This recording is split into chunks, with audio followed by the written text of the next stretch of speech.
მოგესალმებით, უყურებთ ქრონიკას 17 საათზე ახალ ამბებს დავით საგარელი გაგაცნობთ გამოშვებაში ნახავთ. საერთაშორისო დისკუსიების 59 რაუნდი ჟენევაში, რა მოთხოვნებია რუსეთის ფედერაციის მიმართ რამდენიმე წუთში. პარლამენტში უზენაესი სასამართლოს მოსამართლეობის კანდიდატთა შერჩევა გრძელდება, რა შეკითხვები აქვს დეპუტატებს თამარ ზამბახიძესთან, ნათია სონღულაშვილი ემზადება პირდაპირ ჩართვისთვის.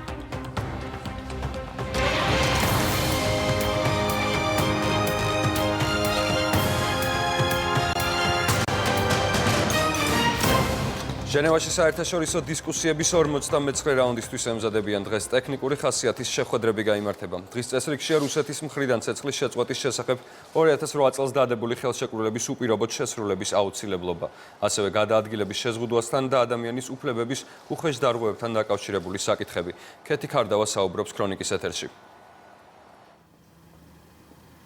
გაერო ჟენევის ოფისში რამდენიმე წუთის წინ მოვიდა ქართული დელეგაციის ხელმძღვანელი, ჩვენ ვესაუბრეთ ლაშა დარსალიას.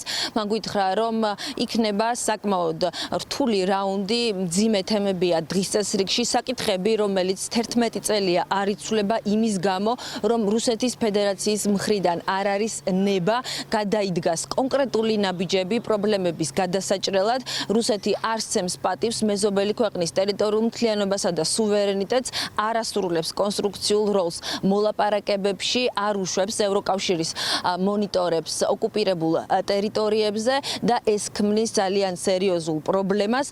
ბორდერიზაციის გაგრძელება, ადამიანის უფლებების უხეში დარღვევა და გადაადგილების შეზღუდვა. ეს არის მხოლოდ ნაწილი იმ საკითხების, რაზეც იქნება განხილვა.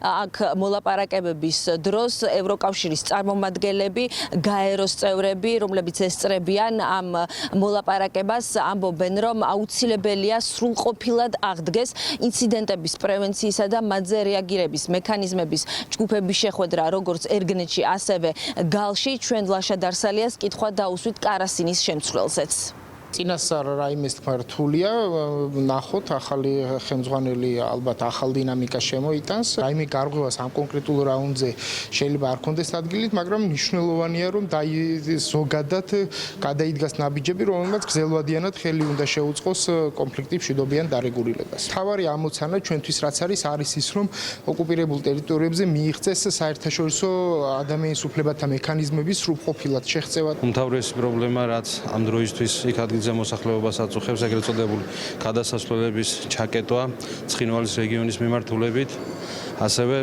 რა თქმა უნდა განხილული იქნება დევნილთა დაბრუნების საკითხი. პირველ სამუშაო ჯგუფში აუცილებლად ადგება ჩორჩანაში განვითარებული მოვლენების საკითხი და ყველაფერი ამაზე ველოდებით კონსტრუქციულ სამუშაო გარემოს და იმედი გვაქვს, რომ გადაწყვეტილებები იქნება მიღებული იმ ხალხის სასარგებლოდ, ვინც ადგილზე ცხოვრობს. რუსეთის დელეგაციის წარმომადგენლები ჯერჯერობით არ მოსულან ჟენევაში გაეროს ოფისში, მათ საღამოს ველოდებით დელეგაციას უხელმძღვანელებს კარასინის შემცვლელი ანდრეი რუდენკო.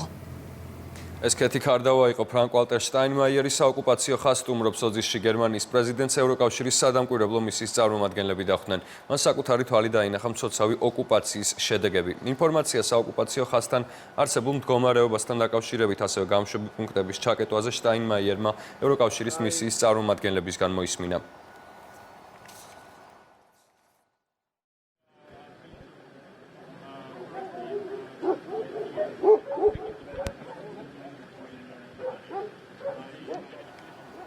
დღის სხვა სიახლეები უზენაესი სასამართლოს მოსამართლეობის კანდიდატთა შერჩევა პარლამენტში თითქმის 7 საათის განმავლობაში დეპუტატების შეკითხვებს თამარ ზამბახიძე პასუხობს. რა ვითარებაში მიმდინარეობს პროცესი და რა აინტერესებთ კანონმდებლებს, ნათია სონღულაშვილი გვერდება პირდაპირ ეთერში. ნათია, გისმენთ.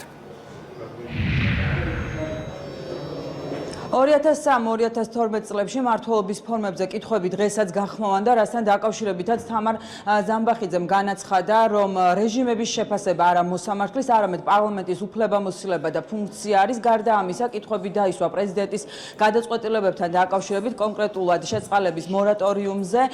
კანდიდატმა თქვა, რომ არსებულ ვითარებაში გონივრულობის კრიტერიუმებს ეს გადაწყვეტილება აკმაყოფილებს, თუმცა მას სთხოვეს სამართლებრივი შეფასება და თქვა, რომ მსგავსი პრეცედენტი არ ახსენდება. კითხვები ეხებოდა კვლავ სასამართლოს დამოუკიდებლობას. უზენაესი სასამართლოს მოსამართლეობის კანდიდატი აცხადებს, რომ დამოუკიდებლობის გარანტიები უკვე კონსტიტუციაში არის ჩადებული.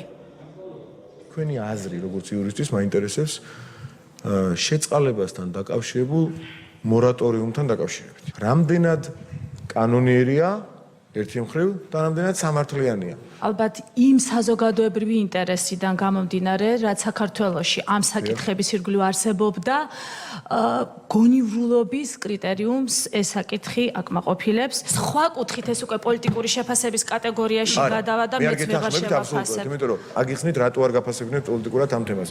პირველი რასაც ეუბნებიან არის ის რომ თქვენ გაქვთ შეწყალების უფლება. შეწყალების უფლება თავის თავში გულისხმობს მსჯავრდებულის უფლებას და არა პრეზიდენტის უფლებას. მხოლოდ მისი უფლება, ანუ მსჯავრდებულის რომ შეიწყალონ, ამ შემთხვევაში არის თუ არა იგნორირებული. სამართლის თეორიიდან, დოქტრინიდან არ მახსენდება ასეთი პრეცედენტი, რომელიმე მორატორიუმი რომ გამოცხადებული. პრეზიდენტმა კანონებზე ხელმოწერაზე მორატორიუმი რომ გამოაცხადოს და თქვას რომ ის ამ უფლებას არ გამოიყენებს. აი ამას როგორ შეაფასებთ? საზოგადოებრივი აზროვნების, დემოკრატიული საზოგადოების ძირითადი ღირებულებების საფუძველზე უნდა მოქმედებდეს ყოველი კონსტიტუციური ორგანოს წარმომადგენელი, მას უნდა კონდეს ბოლომდე გააზრებული მისი კონსტიტუციური ფუნქცია. ამის იქით ერთი ნაბიჯი და უკვე პოლიტიკური შეფასების კატეგორიაში გადავა ჩემი პასუხები. ვფიქრობ რომ ეს პოლიტიკური შეფასების საკითხი ნაკლებად. როდესაც კონკრეტულ თანამდებობის პირზე უკვე კეთდება და მის მიერ დაფიქსირებულ პოზიციაზე შეიძლება ეს უკვე გახდეს პოლიტიკური შეფასების კატეგორია. როდესაც კონკრეტულ ცოტა ხნის წინა პერიოდის მოვლენების შეფასებას გულისხმობს. ეს არ არის მოსამართლის ფუნქცია. პრინციპულად მნიშვნელოვანი საკითხია. უზენაესი სასამართლოს მოსამართლეობის კანდიდატმა ყოველგვარი ორაზროვნების გარეშე მკაფიოდ თქვას რა სახის ფიგურაა სტალინი, მათ შორის ისტორიაში ჩვენი ერისთვის და თუ გნებავთ უფრო ასე ვთქვათ მასშტაბებშიც მიმოიხილეთ მისი ფიგურა. მე მის მმართველობას მოვიხსენიებ როგორც ტოტალიტარულ რეჟიმს. ჩვენი ერის ისტორიაში მას რა როლი ჰქონდა? მის ახლთან ეხა ბევრი პოზიცია შეიძლება იყოს დაფიქსირებული, მაგრამ ჩემთვის მაინც ასე ვთქვათ ასოცირდება რეპრესიების ასე ვთქვათ პერიოდთან და ადამიანის უფლებების შელახვასთან. იურიდიული კომიტეტის ხდომას დღის მეორე ნახევრიდან აღარ ესწრებიან ოპოზიციის წარმომადგენლები და ახლა უკვე თამარ ზამბახიძე არასამთავრობო ორგანიზაციების ადვოკატთა ასოციაციის აკადემიური წრეებისა და სახალხო დამცველის წარმომადგენლების კითხვებს უპასუხებს. მადლობა, ეს ნათია სონღულაშვილი იყო. უზენაესი სასამართლოს მოსამართლეობის შერჩევის პროცესთან დაკავშირებით სახალხო დამცველმა სპეციალური ანგარიში გამოაქვეყნა. დოკუმენტში გარკვეულ ხარვეზებზეა საუბარი, კერძოდ კონკრეტული კანდიდატების განათლების დამადასტურებელ მოწმობებთან დაკავშირებით. პრობლემას უმრავლესობის წარმომადგენლები უარყოფენ. შეფასდა კანდიდატი მაღალი ქულით, მაგრამ საბოლოოდ მისთვის ხმის მიცემა არ მოხდა. არის გარკვეული დისონანსური მიმართებით და რაც ბუნებრივია კითხვის ნიშნებს აჩენს. ერთ-ერთი მთავარი მიგნება ამ ანგარიშის არის ბუნებრივია საგანმანათლებლო მოთხოვნასთან კანდიდატების შესაბამისობა. ამ კუთხით ჩვენ რამდენიმე პრობლემური შემთხვევა წარმოვაჩინეთ ანგარიში. რეკომენდაციას ამ შემთხვევაში სახელმწიფოს აპარატის საქართველოს პარლამენტის მიმართ არის ის, რომ შესაბამისი საკანონმდებლო ცვლილებები განხორციელდეს, რათა პრაქტიკულად და პრაქტიკაში არსებული პრობლემები აღმოიფხვრას. ყველა იწონებს და დადებითად აფასებს იმ რეფორმას, რომელიც საქართველოში ჩატარდა კონკრეტულად სასამართლოსთან და მართლმსაჯულებასთან მიმართებაში. ჩვენ ძალიან მაღალ შეფასებას ვაძლევთ ყოველთვის საქართველოს სახალხო დამცველს და მის რეკომენდაციებს. ის არის ჩვენი უზირითადესი პარტნიორი და მხარდამჭერი ადამიანის უფლებებთან დაკავშირებით, რადგანაც მოგეხსენებათ მისი დაცვა სწორედ ომბუდსმენის პრეროგატივაა პარლამენტის მხარდაჭერით, რა თქმა უნდა, დაანჩენი კონკრეტულ რეკომენდაციებს კონკრეტულად განვიხილავთ და შესაბამის შეფასებას მივცემთ. მეტი ტურისტული ინფრასტრუქტურა და ნაკლები ბიუროკრატია. ტურისტული კომპანიების და სასტუმროების მენეჯერებმა პრემიერს საკუთარი პრობლემები გააცნეს. შეხვედრაზე გიორგი გახარიამ განაცხადა, რომ მთავრობა იდეალურ საინვესტიციო გარემოს შექმნის და ბაზრების დივერსიფიცირებას მოახდენს. ამ მიზნით მომავალ წელს 115 მილიონ ლარზე მეტი დაიხარჯება. სექტორალურ შეხვედრები დავიწყეთ. გასაგებია რატომ ტურიზმის სექტორი პირველ რიგში, იმიტომ რომ მისი კონტრიბუცია ეკონომიკურ განვითარებაში ბოლო წლების განმავლობაში ყოველწლიურად იზრდება.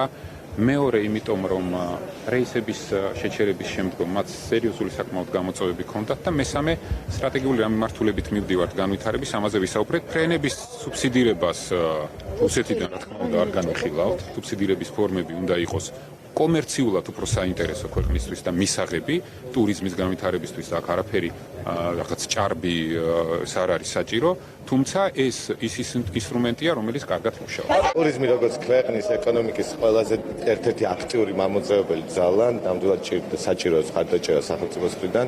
ეს არის ის მიმართულებები, როგორც არის ინფრასტრუქტურის განვითარება ქვეყანაში. მოკლე პერიოდში ჩანაცვლებით შეგვიძლია რომ ავითვისოთ ისრაელი, შეგვიძლია ავითვისოთ აღმოსავლეთის ქვეყნები, თუმცა ძალიან ბევრი აქცენტი იქნება ევროპის ქვეყნებზე გაკეთებული და ვიცი რომ პრემიერს აქვს მიმართულება რომ ამერიკის ბაზარზეც ძალიან აქტიურად ვიმუშაოთ. თავარი გამოწვევა ვფიქრობ ხალხისთვის საქართველოს უკეთ გაცნობა, ანუ რისის შეთავაზება შეუძლია საქართველოს და როგორ ვაკეთებთ ამას. ასევე მნიშვნელოვანია ლოგისტიკის მუშაობის პრინციპი. ამავდროულად ჩვენ როგორც ქვეყანას გვჭირდება მეტი ავიახაზი პირდაპირი რეისით. რუსეთის შემდეგ აუცილებელია ყურადღების გამახვილება ბაზარზე. ფოკუსირება რუსეთზე კარგია, მაგრამ მრავალფეროვანი სექტორი აუცილებელია მეტი მოქნილობისთვის. 2021 წელს თბილისი წიგნის მსოფლიო დედაქალაქი იქნება. იუნესკომ 15 აპლიკაციიდან არჩევანი სწორედ საქართველოს დედაქალაქზე გააკეთა. მიუხედავად იმისა, რომ ფინალში პარიზი და ლონდონის მოხვდნენ მთავრობის წარმომადგენელთა შეფასებით, ეს არის შანსი და შესაძლებლობები მწერლებისა და მკითხველისთვის, ასევე უმნიშვნელოვანესი გადაწყვეტილება ტურისტების მოსაზიდად.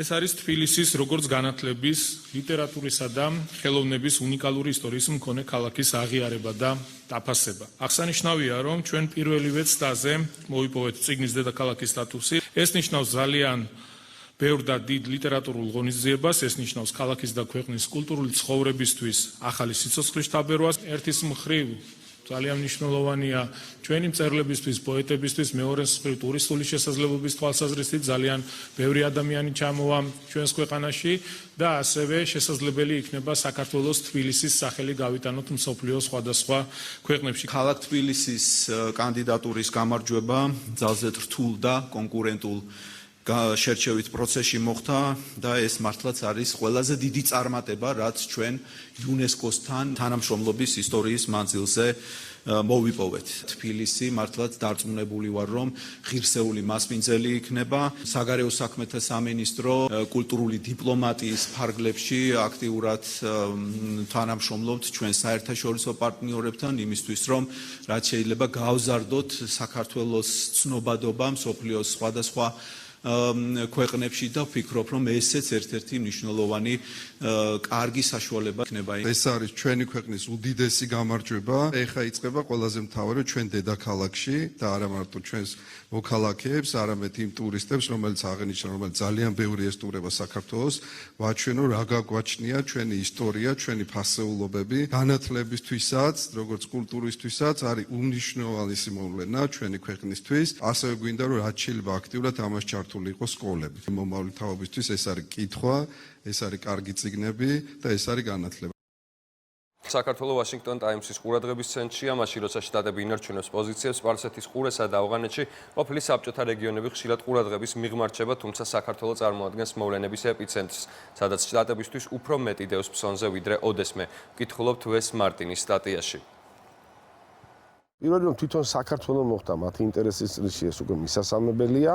ვინაიდან რეგიონის მნიშვნელობიდან გამომდინარე, რომ საქართველოს მაინც ისინი უყურებენ როგორც წამყვან ქვეყანას კავკასიის რეგიონში და აქედანაც ჩანს ის ინტერესი, რაც გააჩნია თქვა შეერთებულ შტატებს, იგივე რუსეთს, იგივე ჩინეთს და მთლიანად ერთგვარ სტრატეგიულ გასაღებსაც უწოდებენ. რაც შეეხება თვითონ გახარიას ფაქტორს, აქ საინტერესო რომ ანალიტიკური გამოცემა უფრო ფართო ადგილს და ვრცელ ადგილს უთმობს იმას, რომ რა ხედვები გააჩნია ახალ პრემიერ-მინისტრს. ისინი უყურებენ გახარიას როგორც პიროვნებას, რომელიც ამ ხედვასთან ერთად გარკვეული მექანიზმებიც აქვს წარმოდგენილი, თუ როგორ უნდა გადაიჭრას ესა თუ ის საკითხები და აქაც კიდევ ერთ კარგ ანალიტიკურ ცნობას ვხედავთ ჩვენ ამის შესახებ და საბოლოო ჯამში მთლიანობაში რო ვთქვათ, ეს არის ძალიან პოზიტიური გამოხმაურება. საგულისხმო სტატია, იმიტომ რომ აქ საუბარია არა მარტო პრემიერ-მინისტრი, ახალ პრემიერ-მინისტრის საქართველოს, არამედ მთლიანად გეოპოლიტიკურ სიტუაციაზე, რომელიც ყალიბდება დღეს სამხრეთ კავკასიაში და ამ დროს ისეთმა პატარა ქვეყანამ, როგორც საქართველო, ჩემი აზრით უნდა გამოიჩინოს ძალიან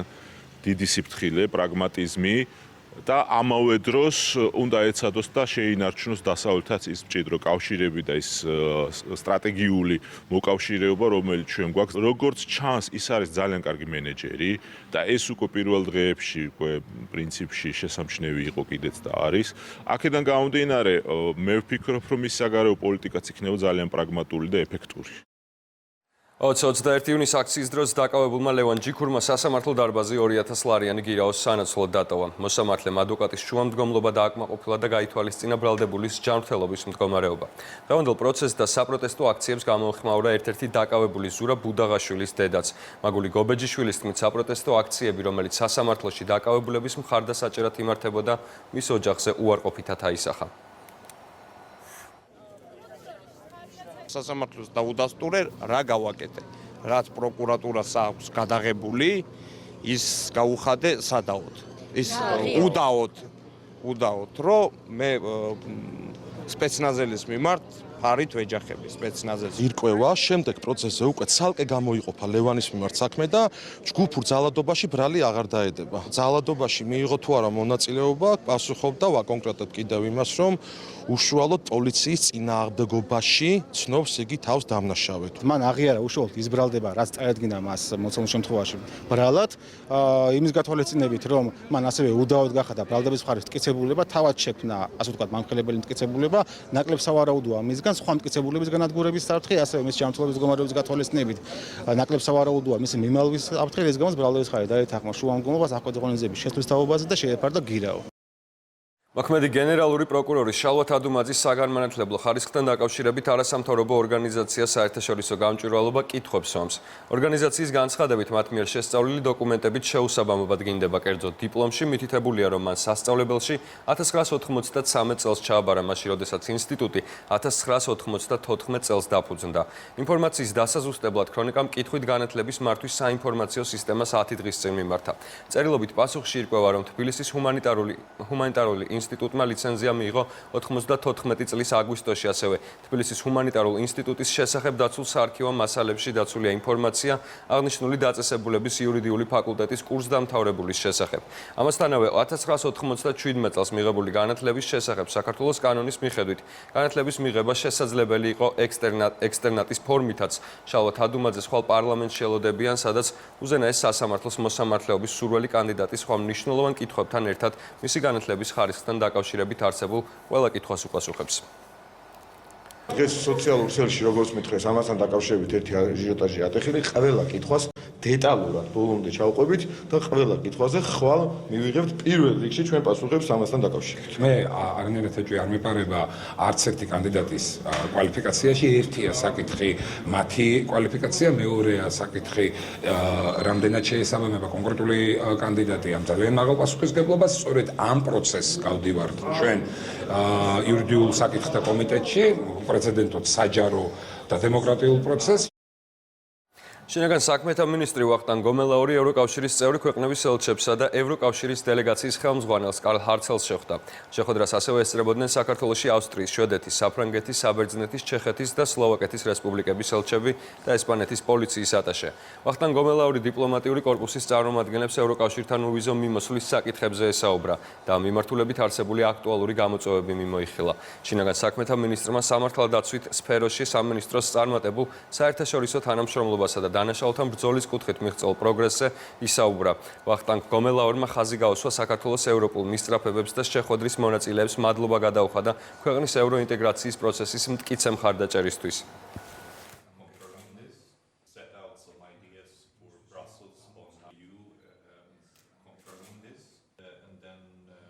ვახტანგ გომელაური საქართველოში თურქეთის ელჩსაც შეხვდა ფატმა ჯერენიასგანთან. შეხვედრაზე პირველმა პოლიციელმა ხაზი გაუსვა თურქეთთან როგორც სტრატეგიულ პარტნიორთან არსებულ მეგობრულ ურთიერთობებს. ისაუბრა ორი ქვეყნის ძალოვან უწყებებს შორის თანამშრომლობაზეც. ასევე მადლობა გადაუხადა თურქეთის საქართველოს შინაგან საქმეთა სამინისტროს შესაძლებლობების განვითარებაში შეტანილი წვლილისთვის.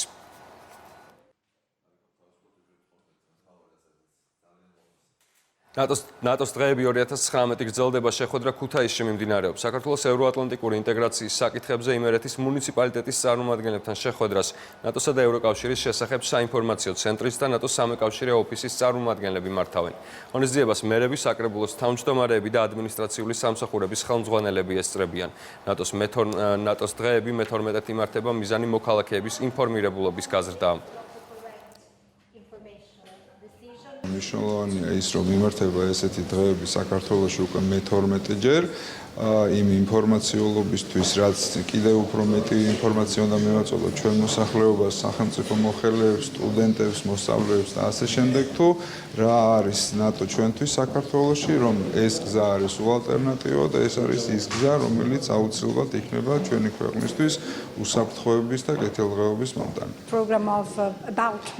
ერთთვიანი პროგრამის ფარგლებში ნატო საინფორმაციო ცენტრთან ერთად ვიმოგზაურებთ ქვეყნის მასშტაბით და განვიხილავთ ნატო საქართველოს თანამშრომლობის საკითხებს. ჩვენ გავიმეორებთ ჩრდილოატლანტიკური საბჭოს გზავნილებს, რაც იმაში მდგომარეობს, რომ ნატომ მტკიცედ ერთგულია გადაწყვეტილებისა, რომ საქართველო გახდება ალიანსის წევრი, როცა საამისო პირობები მომწიფდება.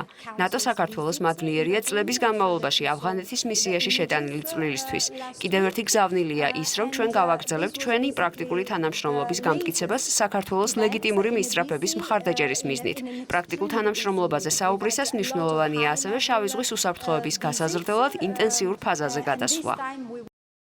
პირველი თემატური პრეზენტაცია სტრატეგია აღმაშენებლის ფარგლებში. საზოგადოება სამუშაო ადგილების ზრდის და წარმოების განვითარების გეგმა გიორგი ვაშაძემ გააცნო. მისი განცხადებით, აუცილებელია შეიქმნას ინდუსტრიული პარკები, სადაც მცირე და საშუალო საწარმოები მოეწყობა. მათ კი სახელმწიფომ ხელი უნდა შეუწყოს უცხოური თუ ადგილობრივი ბაზრის ათვისებაში და ბიუროკრატიისგან გაათავისუფლოს. მოკლედ მოგვიყვეს ამ დაიმახსოვრეთ ინდუსტრიული პარკები. ეს არის გამოსავალი ქართული წარმოებისთვის და ბევრი სამუშაო ადგილის შექმნისთვის. ჩვენ გვექნება კონკრეტულად შეთავაზებული ის მოდელები, რაც საქართველოში უნდა განვითარდეს, რაც შექმნის 80,000 სამუშაო ადგილს, მოიზიდავს 2.7 მილიარდი ინვესტიცია საქართველოში და რაც მთავარია გადანაწილებულია ყველა რეგიონზე. ის, რაც დღეს არის ქართული ეკონომიკა, ორპირი ქარი, ორპირი გრიგალი, შემოდის ფული, გადის სწრაფად გარეთ, იმიტომ რომ ჩვენ არაფერს არ ვაწარმოებთ. ჩართული იყო 50-მდე ქართველი და უცხოელი ექსპერტი, შევისწავლეთ 20 ქვეყნის გამოცდილება და 15 მიმართულებით ვსთავაზობთ განვითარების გეგმას. დღეს არის წარმოების განვითარება. ეს არ არის ბუტაფორიული ოცნება, თქვათ, უკეთეს მომავალს. ეს არის ნაბიჯ, როგორ შეიძლება გამოვიდეთ გაჭირებიდან, სიღარიბიდან, კონკრეტული შეთავაზებები და გადაწყვეტები, როგორ შეიძლება მივაწვეთ ყველამ ერთად წარმატებას. გამოშვების დასრულებისთანავე დღის ქრონიკა დაიწყება. მისი წამყვანი თია სიჭინავა პირდაპირ ეთერში გვერდება და მოკლე ანონს გაგვაცნობს საღამოშვიდობის თეა. გამარჯობა დავით, ისე მეჩქარებოდა ეთერში შემოსვლა, რომ დროზე ადრე შემოგეჭერი ცოტა ხნის წინ, მაგრამ ასეთი რაღაცებიც ხდება ხოლმე. ეხლა კი რაც შეეხება უშუალოდ ჩვენს გადაცემას და თემას, საქსტატის მონაცემების ირგვლივ ვიტრიალებთ, რისი მაჩვენებელია ეს მონაცემები, ამაზე ვიმსჯელებთ, რამდენად თანხვედრაშია ხელფასის ზრდაზე, საშუალო ხელფასის ზრდაზე საუბარი, რამდენად თანხვედრაშია ის რეალურ ცხოვრებასთან და რატომ არის გენდერული სხვაობა ხელფასებს შორის, ამაზე ვისაუბრებთ ჩვენი გადაცემის სტუმრებთან ერთად, ბექა ნაცვლიშვილი, აკაკი ზოითა და ჟუხტა გულბანი იქნებიან ჩვენი სტუმრები, ასე რომ რამდენიმე წუთში შემოგიერთდებით ეთერში. მადლობა თეა, წარმატებულ ეთერს გისურვებთ. ქრონიკა 17 საათზე კი ამ დროისთვის უკვე დასრულებული არის. ყველა სიახლეს გაიცნობით იმედი News G-ზე წინ ასევე გელოდება თავარი გამოშვება 20 საათზე ნახვამდის.